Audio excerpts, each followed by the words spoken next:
Welcome to the Catholic Theology Show, presented by Ave Maria University. I'm your host, Dr. Michael Dauphinais, and today we're joined by a guest host, Dr. Roger Nutt, who's actually going to be interviewing me about a special celebration of one of our books.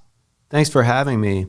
These are big shoes to fill, Michael. I don't think I'm going to claim the mantle of guest host, but I do want to thank you for accepting my proposal to have an episode dedicated to one of your works, a book that you co-authored with Matthew Levering called Knowing the Love of Christ, an introduction to the theology of St. Thomas Aquinas. The reason why I wanted to discuss this book with you is many of your listeners may not realize it, but 2022 is the 20th anniversary of the publication of Knowing the Love of Christ. I read the book in 2002 when it came out. I thought it was a significant accomplishment then. It has remained in print, which is no small accomplishment for a book on Thomas Aquinas. It's even been translated, at least into French, that I know of. And so I wanted to spend some time celebrating the 20th anniversary of Knowing the Love of Christ and maybe talking with you a little bit about the broader movement that I think the book symbolizes and participates in, and some of the great insights about Thomas's theology in the book. So first, congratulations not only on authoring the book with our dear friend Matthew Levering, but congratulations on a great 20-year run with a book that I think still has momentum. Well, thank you very much, Roger. It's really a joy and just an... It was funny when you mentioned that. I'd totally forgotten that it was the 20th year. I actually went back and I looked at the publication information, and sure enough, it was January 1st, 2002. And it's fascinating to think about, right, 2 decades later in 2022 and how much has changed. And yet, of course, right, this basic, the basic need to somehow find intelligibility and meaning in the thought of Aquinas really remains kind of one of my great passions. Right. So let me ask you two interrelated questions to start off with, and you can go in whatever direction you want to go in. There are a lot of introductions to Aquinas. So one question could be why, even 20 years ago, there were dozens of books about Aquinas. Why write a book introducing people to Aquinas? And then more particularly, though, the subtitle is very telling, an introduction to the theology of St. Thomas Aquinas. So why write an introductory book on Aquinas? And then why focus on the theology of Aquinas? Well, the Knowing the Love of Christ, the title that Matthew and I chose for the book is from Ephesians 3:19. And it's in that section where it says that you may come to know the love of Christ that surpasses all knowledge. And in there is, I think, the short kind of defense of theology, right? That we do ultimately what's most important, Christ's love of us and our love of Christ. And yet we can't love what we don't know. And so we need to know the truth about who Jesus Christ is and who God is and what is his plan for us in order to love ourselves and love our neighbor and love God properly. As I think C.S. Lewis said eloquently one time, right, if we don't have good ideas in our head about God, we will have bad ideas in our head about God. And bad ideas about God will ultimately harm us and harm others. Right, because we will not be able to love ourselves or our neighbor or God properly. So that, I think, is that first sense, is that theology matters. Right. It's worth trying to know the truth about God, even though, as Paul says in Ephesians, right, we know the love of Christ that surpasses all knowledge. So we understand that obviously, we'll never fully understand God, but I can still have better, truer understandings of who God is, or worse ones. And then I think when we look at who St. Thomas Aquinas is and how he became the common doctor of the church, which is really the shared doctor, the teacher of the whole church, right? The angelic doctor, because he saw things so clearly, and has been taken up by the church as kind of a sure and steady model. John Paul II in Fides et Ratio, right, said that St. Thomas Aquinas, right, is a model for how to do theology. So if we want to understand the truth about God, then going back to Aquinas' work is so important. And I think it's something that really every generation has to do anew, right? I don't know, wisdom doesn't exist in books. Right. Wisdom exists in people writing books and reading books. So therefore, we have to continue to do that. And I think that was one of the things that Matthew Levering and I wanted to do was how could we as students of theology, and it's not just as though we liked Aquinas because we liked Aquinas because Aquinas saved our lives. I mean, I don't know, but we wanted, both of us were converts or reverts back to the faith, understanding the truth about who Jesus Christ is and who God was, gave us direction. And then discovering that there was a way of thinking about God that honored him and was truthful, right? And it had a metaphysical depth, and honoring Jesus Christ in a way that showed the radical goodness and newness of his love and sacrifice for us.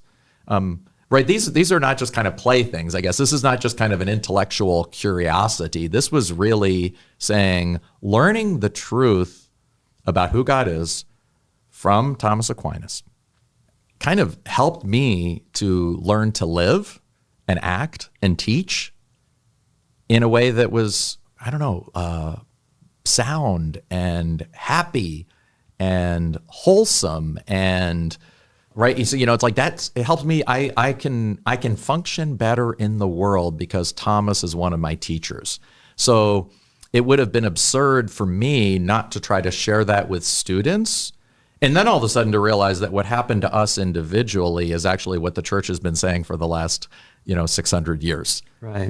Is that same thing, is that we can find truth and meaning in our lives when we try to think more clearly with, as a lot of the old books used to say, right, with the mind of St. Thomas. Right. Well, I'm glad that you and Matthew worked so hard to share those lessons with us through this book, and I know that your readers and innumerable students here at Ave Maria have benefited as well. Yeah. Let me just, by the way, I also want to answer your other question. So we did talk about the introduction of the theology of Thomas Aquinas. So I would say in the 80s and 90s, in that period of kind of after the council, but really just after the chaos of the 60s and 70s. Were you born then, by the way, in the 80s and 90s? Or? Well, yeah. So, okay. Back in the 70s. Just I wanted your audience to know that. That's right. That's right. Yes. And but when we came back to study theology in the early 90s, there was a group of kind of philosophers who I think loved Thomas, knew Thomas and taught Thomas. Maybe Ralph McInerney is one of them, and others. And they really defended the philosophy of Thomas and were very faithful to Thomas and faithful to the church. But among theologians, there was a tendency for those who dissented from church teaching, who would emphasize Aquinas' embrace of reason as kind of a means for separating reason from Christ, reason from revelation. So they would they would kind of present Thomas as a rationalist whose sphere of autonomous reason, kind of borrowing a line from Kant and other kind of intermediary influence, say like Karl Rahner and others. So they would use Aquinas to say, well, because we're Catholic, we're going to follow Aquinas. And Aquinas says we can use reason alone to figure out the moral life and to figure out God. Right? And that convinced us as, well, just not very saving, right? I mean, if I'm stuck using my own reason, then and using other people's reason, then right, we're not saved. We're still stuck in the world of we've been shut off from revelation. So what we wanted to do is emphasize that that Aquinas has this beautiful theology that is really rich. He says a lot about Jesus Christ. He says a lot about the sacraments. So we structured the 8 chapters of the book around the whole Summa Theologiae. And there were, which has kind of 4 or 3 main parts, or sometimes divided up into 4 parts, but really goes from the beginning of God, who is God, the triune God, through creation, through the virtues, through human happiness, but then also into Jesus Christ and his sacraments, right? And heaven. So Aquinas is much more Christological, much more biblical, and I would say truly philosophical than this caricature of him as the kind of rationalist that was common in some ways. Right. That's beautiful. I want to come back in a minute to the order and structure of the book, but I wanted to ask you at least one more preliminary question, a bit of a retrospective question. This book was first published in 2002, which was right at the beginning of a number of collaborative works that you and Matthew Levering did to support the renewal of Catholic theology. It's actually the first of 3 books, I think, that you guys have co-authored. The second was Holy Land, Holy People, which is a fantastic introduction to sacred scripture, and then The Wisdom of the Word more recently. I heard Father Romanus Cesario 10, maybe even 15 years ago say that he thought that the initiatives that you guys had spearheaded changed the landscape of Catholic theology in America. And he was speaking specifically of the co-founding with Matthew of the Aquinas Center for Theological Renewal, which you and I get to continue to work on. Yes. The founding right around that time of the English edition of the journal Nova et Vetra. And then down here at Ave Maria University, the Patrick F. Taylor graduate programs in theology, in particular the doctoral program. And so I'm wondering, in the hindsight of 20 years, were you conscious then of trying to start a broader movement or a community of scholars, or was the book then just an attempt to get something out that was near and dear to your heart? Well, one thing I would say is that, there was nothing in a way that was kind of innovative about our approach or our work. We were really trying to recover what we felt was what we judged was the proper reception of Aquinas. And there were people, Servais Pinquers, the Dominican, Romanus Cesario, as you mentioned, another Dominican, Charles Journet, some people associated with the University of Freiburg in Switzerland. And I would also say John Paul II's own work, which was richly Thomistic, richly Christological, right? He began the Veritatis Splendor in 1993 on moral theology with the story of the rich young man's encounter with Jesus Christ, right? What good must I do to inherit eternal life? And so this kind of biblical, Christological renewal of Thomism that would also at the same time be deeply metaphysical and rooted in the truth. So I think that was something that we saw was a living tradition that we wanted to connect to. So so that I think was really kind of a powerful theme. And no, I think, when you do something, you just do something. There's, and I think any fruits that have happened, I think are totally beyond any agency that we had. I think we wrote a book, and thankfully we've been able, it's been assigned in some classes, and that's great, and we're very grateful for it. And we were able to do something like start the Aquinas Center and start conferences. In 2001, we had our first conference on reading the Gospel of John with St. Thomas Aquinas, and again, trying to recover that. Right, Aquinas' day job, right, as the master of sacred page, was to comment on Scripture. Right. But in some ways, again, that had been somewhat forgotten. So partly, I think we were kind of a conduit of revivifying and renewing theology by trying to recover and retrieve so much of the beauty of the faith, and being able to start certain initiatives. It is wonderful today to be able to look around in 2022 and see so many more initiatives or institutes for Thomistic renewal. And I think it's just kind of, we face so many problems today in modernity. We face kind of this overwhelming kind of, like this heavy weight of empiricism. Everything is just scientific and technological. Or on the other hand, almost kind of a Gnostic humanism, which is what must we do to somehow liberate humanity from society? And when we go back to Aquinas, we see a kind of a richer order. Right. And I think trying to help people do that, help people recover that richer order where there's an order of reasoning that goes up to God, I think has really borne fruit.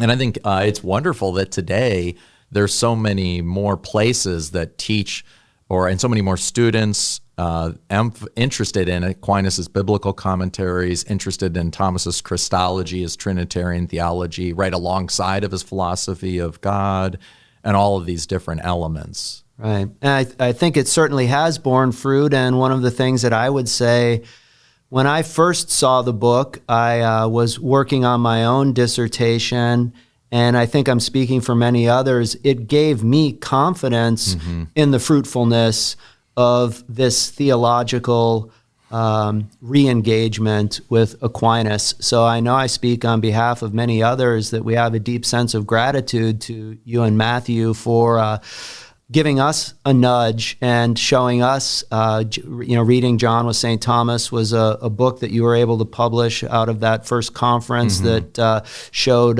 Thomas's deep reading of the Gospel of John. And I think you've helped now a whole generation of scholars and students of Aquinas approach this with more confidence than we otherwise would have been able to. So thank you for that. Well, and you're welcome. Yeah. So I want to turn to a page in the introduction and go back to kind of the general description that you were giving of the movement of the work, because I think this is a really insightful passage. You're talking about the role of wisdom in the theology of St. Thomas Aquinas, and in particular, the wisdom of divine revelation, of the knowledge that God has about himself that he shares with us. And then you write, theology, therefore, is about God and all things in relation to God as their beginning and end. It's a partial quote from the first question of the Summa. This insight shapes the structure of the Summa Theologiae, which begins with the Trinity and ends with eternal life in the Trinity. So that's a very profound and sweeping statement that theology from beginning to end is about God, and to the degree that it reveals anything about us, it's about our journey to God. So can you talk a little bit more about what you learned from St. Thomas on that point, that there's not, to put it in modern terms, what we find in St. Thomas's theology in your introduction is not a theology of this or that, but literally a theology of everything. Well, that's, I think, definitely partly why I fell in love with Aquinas. It's interesting, just anecdotally, I was an engineering undergraduate major, and so I always wanted to see everything in the whole, right? And to try to understand how all the parts are connected. And so I love kind of seeing Aquinas, where he recognizes we have to make sense of the whole. That the whole is good, and the sense of wisdom, instead of looking at modernity where we see are parts and the parts are broken and how do we get them back together. But the problem is we can never get them back together if we're only dealing with parts. So that sense of wisdom as a view of the whole. There is a whole universe. There is a whole creator. There is a whole plan, right? I think in some ways, everybody, I think, has this existential question. Right. And Aquinas will even say one time when the young person achieves the age of reason, they either have to make a decision about what's the last end. Is it God, or kind of is it themselves? And I think sometimes we can think about that in a willful way, but ultimately the question is, what's the ultimate meaning? Is the ultimate meaning of the universe somehow God, and everything coming from God and somehow going back to God in a way that I cannot understand in this life fully? Or is it just, the world as I encounter it, and so ultimately I'm going to say that the world is, meaningless. And so I think that sense of just that recovery, that there is a whole, there is a truth. I may never understand all of it, but I know it all orders together. And I think that's really the gift of the Summa. The gift of the Summa is Aquinas structures it around the order of reality.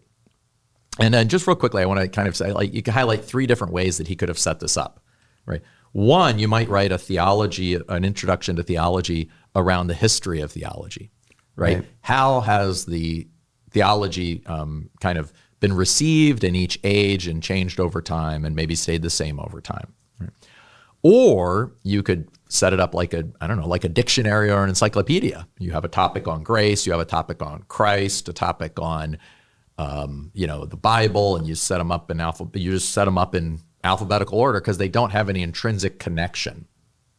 But what Aquinas does is he says all the world is God is the creator, Trinitarian, communicating himself to creatures, communicating to those creatures in grace, having those creatures receive his grace through the operation of natural and supernatural virtues, then going through the mediation of Jesus Christ back to God. And so I think the beautiful thing about Aquinas is just when you look at the order that he presents, you already get, in a way, the best of his teaching, which is that there's a fundamental order. Right. And right. I don't need to know everything, but I know somehow, and I think you'll get this idea that I think if you study Aquinas, you may not know everything by any means. Obviously, you don't know, of course not. But you can know a little bit about everything. So you have some sense, if there's a moral issue, you have some sense, well, okay, these are certain basic principles of the body-soul unity. These are certain basic principles of the virtues. There's certain laws. There's certain things that ought never be done. You get these kind of understandings. If you have a Christological question, well, at least Aquinas teaches this about that, the two natures of Christ, that Jesus is the eternal divine Son and also, has assumed to himself a human nature.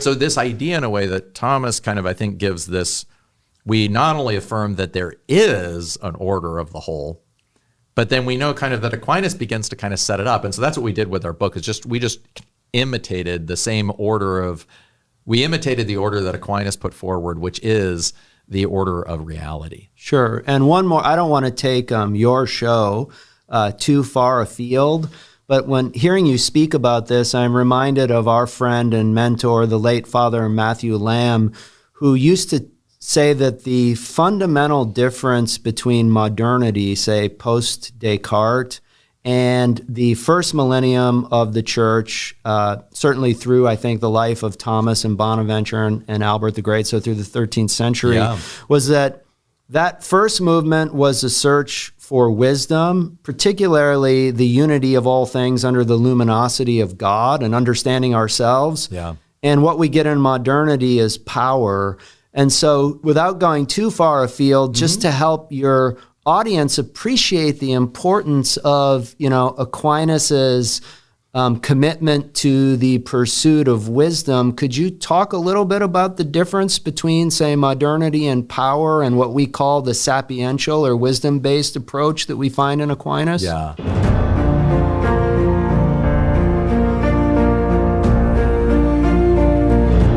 You're listening to the Catholic Theology Show, presented by Ave Maria University. If you'd like to support our mission, we invite you to prayerfully consider joining our Annunciation Circle, a monthly giving program aimed at supporting our staff, faculty, and Catholic faith formation. You can visit us at avemaria.edu to learn more. Thank you for your continued support, and now let's get back to the show. So, Michael, right before the break, I had asked you, without going too far afield, just to contrast the beautiful wisdom-based approach of St. Thomas with the more power-based approach of maternity, to help your listeners understand how important this part of St. Thomas's approach to theology is for us today. Yeah, so I think what happens in some ways with somebody like Descartes, as you mentioned, Descartes says that if we can set aside the traditional way of thinking about thinking, right, the traditional way of thinking about science or medicine, he believes that we could become masters and possessors of nature, right, and end up with an infinity of inventions. This is what he describes. So for him, knowledge and reason is about having power over nature. Whereas for Aquinas, reason is about learning to come to see the whole of nature.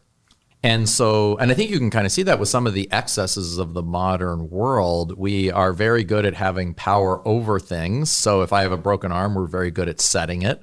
We can even put titanium rods in it. We can do all these different things, so that's very good. But what about the human person? The human person becomes another thing that we over which we exercise power, right? How exercise power over my own life, when to die. That should be my choice according to this modern notion of power over nature. And I think even God and the universe, it's just like everything is set against me in a relationship of power. And so I think that really limits us. And what Descartes did in part was to get rid of a sense of the whole. So all you have are parts. And again, as I mentioned that before, so you have power over parts, and I try to know more and more about less and less so that I can unlock the power of nature. I think Pope Benedict describes this in his encyclical on hope when he says, somewhat provocatively, quoting Adorno, right, that progress, right, is the movement from the slingshot to the atom bomb. So we now have power over nature, but that really gives us the power to unlock powers within nature to destroy ourselves. So power is understandable in a world where we are beset by dangers and illnesses and threats. It's understandable to want to have power, but we can never live by power alone. Right. We cannot live by power alone. We need to have a certain sense of why are we here? Where are we going? What are the proper means by which we can exercise power? Right. Right. What's the meaning of life? And in some ways, the modern world, it can't answer that question. And so what Aquinas does is situate a larger notion of reason, where reason is first open to the whole of all reality, God and everything coming from God. Second, all of the natural world, which includes the human person. So yes, we need to understand what are the natures of things. What's the nature of the human person? Is the person body and soul? Is the person more than matter? Does the matter of the person matter? Right? These are real questions. And then what's the natural world? That the natural world is ultimately a good thing from God. It's intelligible. So then we can have scientific progress, right? But scientific progress that's understood within a larger whole. Sure. And so I think that's really what Aquinas offers, which is, in my mind, it's the only thing that's really satisfying. Right. As I said, I started college as an atheistic engineer, and the dream of scientific progress was one I kind of held dear. But it ultimately, it asks too much. You have to believe in a way too much, because if it's all just parts and it's all just power, then how do I explain the human experience of love? Right. I either have to explain it away. So I think what Aquinas does is situate this idea that ultimately, you know what? It's not just the human experience of love, right? It's the divine experience of love. Right. The most fundamental thing, the most fundamental truth about our universe, right? In some ways is, right, John 3:16, for God so loved the world that he sent his only son, that all who should believe in him shall not perish but have eternal life, right? God so loves the world. Ultimately, the world is not merely an arena of power and violence, but an arena of love. Right. God loves us. We have the power to love one another, to love ourselves, and to love God. That's beautiful. So I want to ask I want to be a bit of a contrarian. You mentioned the impact that Aquinas had, his wisdom had on your own reversion to the faith, and you've now explained very beautifully the importance of his wisdom-based approach to theology.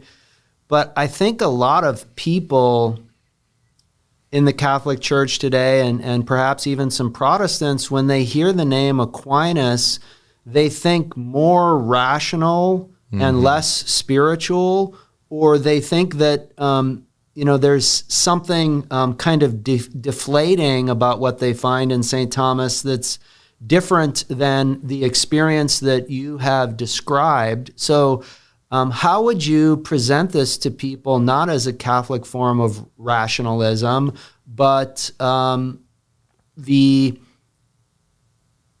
inspiring and animating force that you've described that it's had in your own life? So some people have compared Aquinas' Summa, and the Summa, by the way, it was his large book. It was kind of a summary of theology, or the height of theology that he wrote, mainly for the training of Dominicans who would go out and preach in the 13th century. It did eventually become taught in the universities and in seminaries. Famously was put next to the Bible in the Council of Trent. Right. So the way you can think about the Aquinas' Summa is it's like a medieval cathedral. It's kind of huge and cavernous, and there's all sorts of nooks and crannies, and there are little side altars, and there's stained glass, and there's statues, and there's the Eucharistic altar, right? And it's all a whole, but the parts are all splendid. And you only kind of recognize how all the parts of the cathedral fit when you look at the whole cathedral, and they're always designed usually along a huge cross. Everything is somehow both true in its own part, but also ordered to the whole. And so I think what happens for a lot of people when they read Aquinas, they just read a part and they get stuck in a basic side altar. Right. And what he says about the nature of God or the nature of existence, or right, the idea that good and the true and being are all interchangeable, right? That they're all, you can't be good without being true, and you can't be true without being, and all these different dimensions. And people can get lost in these kind of side parts. They're absolutely necessary to the cathedral, but they're not the cathedral. You got to remember, what's the fundamental cathedral for? Well, the cathedral's for when the high mass is celebrated on the main altar. Right. So I would say the same thing for reading Aquinas. We got to remember, what's the overall architecture of the work? And I think what happened, and there was even a tendency to have Aquinas' Summa separated into little treatises, so you would just read the treatise on grace.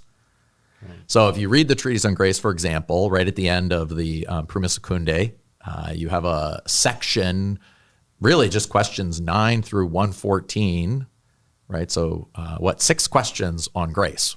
Well, if you just read that, you're going to miss some really key things. Most obviously, the 3 questions right before are about the new law of grace that Christ initiated, which fulfilled the old law of grace from the Old Testament. So the treatment of grace is primarily then biblical and Christological. And Aquinas will say that the new law is the gift itself of the Holy Spirit dwelling in us. So if you just read the 6 questions on grace, you kind of get maybe an abstract consideration of grace, but you're skipping the fact that he just went through a very detailed account of biblical theology, dealing with the Old Testament, God's gift to Israel of the law, and then God's gift to the church of the new law in Jesus Christ. So when you begin to see it more in the whole, you see it. You go back to the earlier part of when he treats the Trinity, he has a question, right, on sanctifying grace, where he connects sanctifying grace to the missions of the Son and the Spirit. Right. So all of the grace that we have is not merely just our nature is elevated to participate in the divine nature. At the same time, it's actually the mission of the Son to become incarnate for my salvation, and the mission of the Spirit to be sent for my salvation and sanctification. So just that's a little example, but you could take a question then of grace, where you put it in the whole context, you begin to see, wow, this is a deeply Trinitarian, biblical, Christological context, but that's necessary when you step back and you learn the whole. And I think we live in an age where, people, and not just in our age, but just say over the last 50 years, where there was a lot of the wisdom of Aquinas, this sense of the whole of his own teaching had been lost, and so people began to just study parts. Right. And I think that really did a disservice. So that's partly, again, what our work was doing. And I think there's some other great works. I think Chesterton's book kind of does it in his own way, where he talks about Aquinas, the doctor of creation. Joseph Pieper has a beautiful book on Aquinas, and there are many other wonderful books, but I think that's certainly what our book was trying to do, was to connect all those dots. So you never forget that this side altar is in the middle of the cathedral. You never forget that this little discussion here about law and natural law, which might seem overly rationalistic, is in the service of a greater understanding of who are we as beings that ultimately can come to know and love God. Sure. So because of the expanse of the Summa, like you said, the medieval cathedral, Yeah. You've explained beautifully how God, the incarnation, grace, the life of the church are all connected by St. Thomas Aquinas. But you also know that, I think in part because for a long time, his philosopher students were his greatest expositors, and so they talked about things like the five ways and a robust doctrine of natural law, which are important parts of his thought on the one hand. And then also because of the complexity of the structure of the Summa, where it starts with God, and then you have the moral life, and then he introduces Christ in the third part. There was a criticism of Aquinas vis-a-vis that structure, that Christ, in fact, wasn't very important for his theology. And you've written a lot about this. People may not know that your dissertation was titled Christ the Teacher, according to St. Thomas Aquinas. Yes. So I'm wondering, you've already hinted at it, but when people look at that tripartite structure of the Summa and they see God, morality, and then Christ and the sacraments in the third part, and think like, well, Christ seems to come up as a footnote at the end. How, in the book and in your own wrestling with this question, how can you help us to see the place that Christ has in Thomas's theology? Well, I think one of the things you mentioned at the beginning is the idea that we're considering God as the creator of all things, the redeemer of all things, so everything coming from God in creation, and therefore, what is creation for? Well, it's for the glory of God. And we have beings in the created world who can come to know and love God, and not only can know and love God with their own knowledge and strength, rational creatures, right, and intellectual creatures like angels, but we can actually come to know and love God with God's own knowledge and love, right, as he dwells in us. Right. So if you simply think about anything, I don't know, but you build a car, what's the most exciting thing? When the car runs. Right? If you build a house, what's the most exciting thing? When people live in the house and the house is filled and, you have Thanksgiving dinner, right? Anything you create or build, it's when it's fully actualized, that's when you're pleased and happy. So when Aquinas says that like Christ as man is our way of returning to God, right? That's the most exciting point. So even though it's after treating God and all creation and man and his virtues and the law that he was given and the particular virtues and all that different stuff in his ordering to happiness, the climax, the exciting part of the whole story is when God becomes man so that man might become God, right? So that now in Jesus Christ, with the Spirit of Christ dwelling in our hearts, having our sins forgiven, receiving God's transformative mercy, so that now I can know and love God as the Son knows and loves God. Because, right, the Son and the Spirit dwell in my heart so that even the Father dwells in my heart, right? Like, that's in a way when creation comes most fully alive. Right. And so that's the whole point of it, right? It's like, so it's just, it's like not understanding that, I don't know, that in a novel, right, it's often the end that's the most important. Right. And I think it's just, I think it's just really a false criticism of Aquinas. And one, again, that comes from not understanding how he's not dealing with parts. It's just one order of creation. And you could begin with Jesus Christ.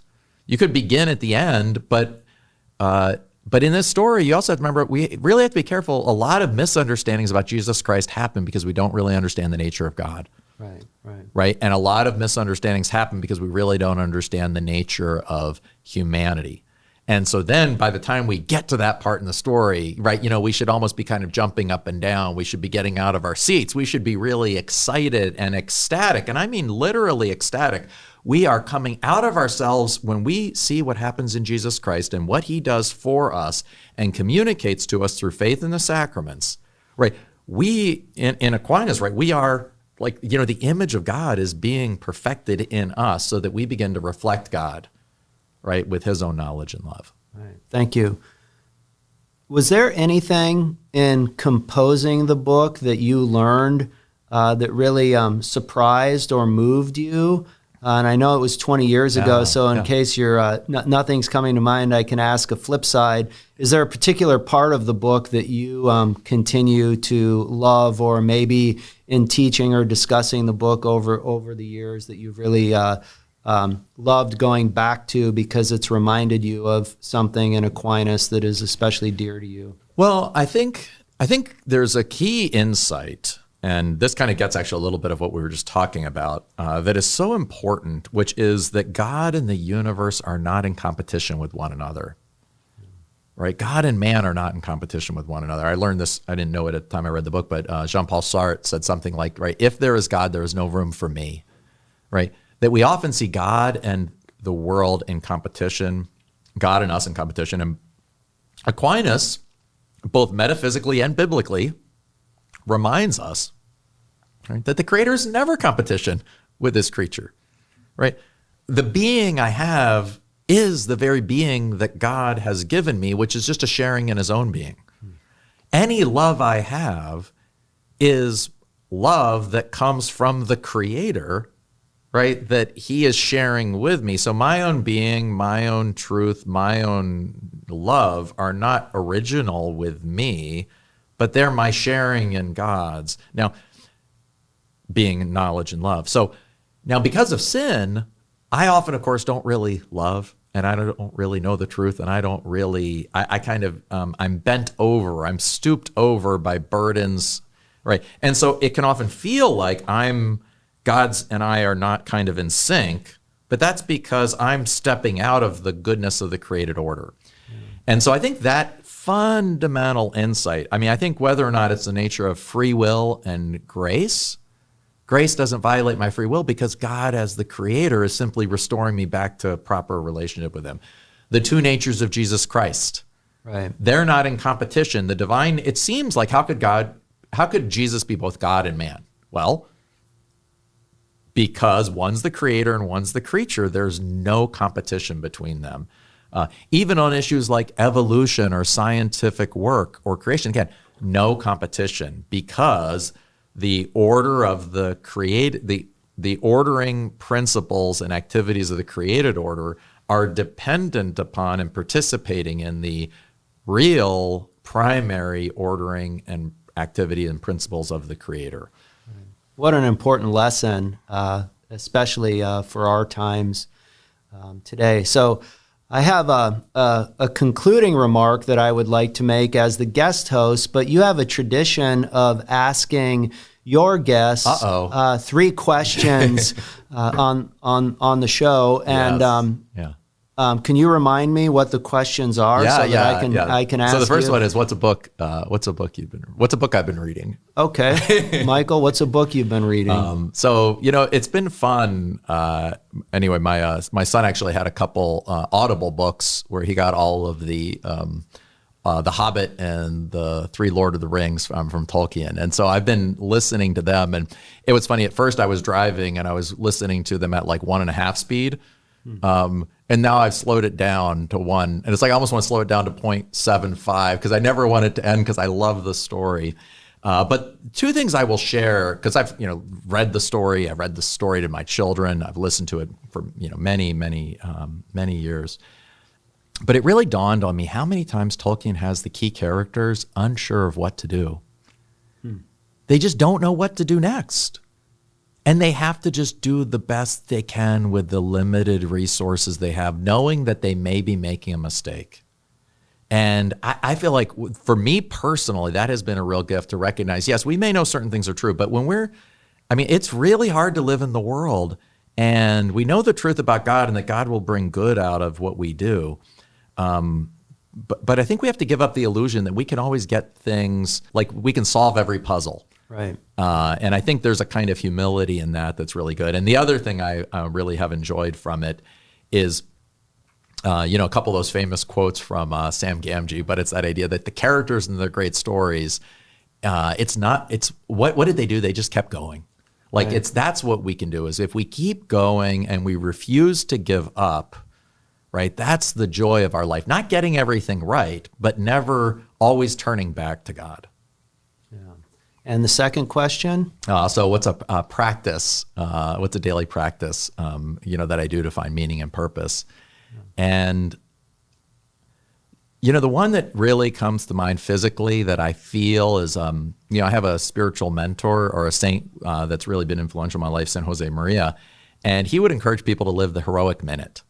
And the heroic minute means like it's a friend of mine used to say, it's either the heroic minute when you get right up out of bed in the morning or the cowardly hour.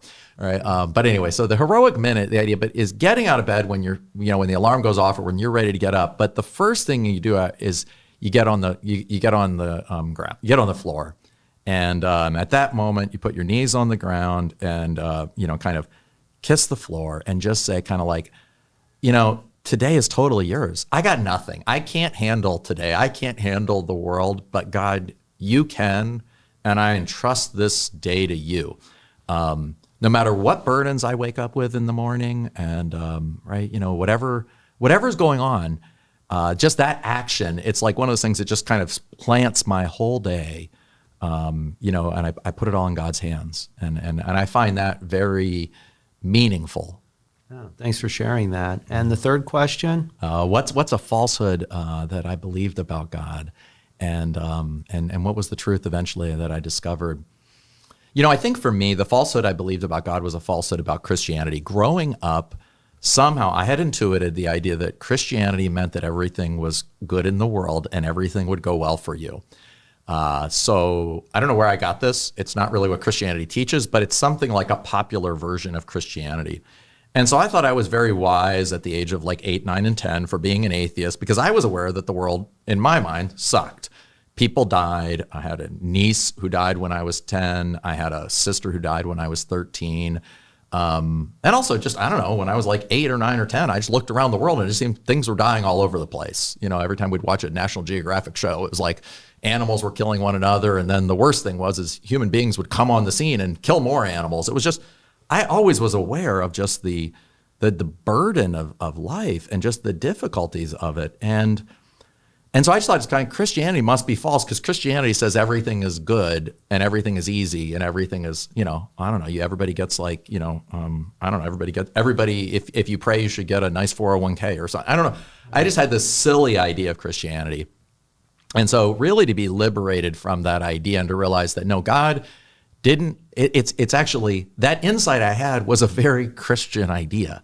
So much so, God, in a certain sense, hates death and evil so much that he entered into the world to die for my sins and to take that suffering and death, right? Every tear, right? Every drop of blood that has been shed, he took on himself. So he entered in. So the beauty is not that, of course, we suffer and die, but that now we don't suffer and die alone. Our suffering and dying is no longer in vain.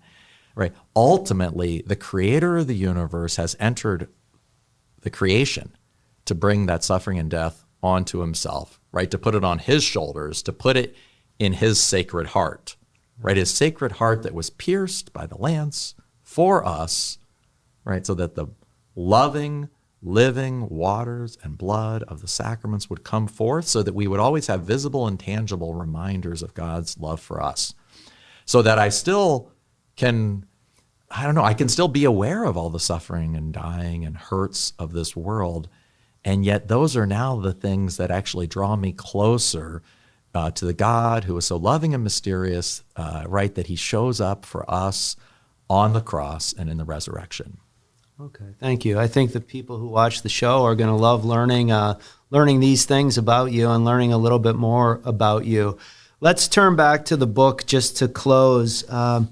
The first book review that I ever published was Of Knowing the Love of Christ. I wrote it in that's 2002. Awesome. It came out in 2003. And then I wrote, this book, as the subtitle suggests, truly is an introduction to the theology of Thomas Aquinas. Also, more than just an introduction to the theological thought of St. Thomas, the ample biblical citations and coherent ordering make this work a nice general introduction to the whole discipline of theology. In a work that is both accessible to the beginner and beneficial for those more advanced, Dauphinais and Levering have injected English language Thomism with a refreshing shot in the arm.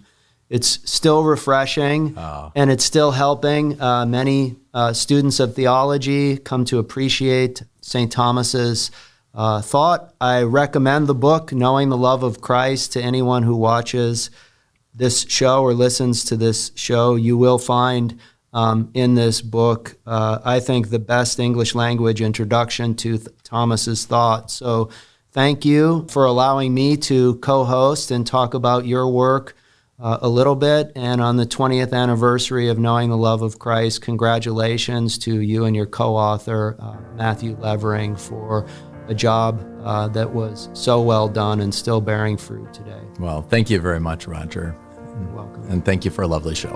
Thank you. Thank you so much for joining us for this podcast.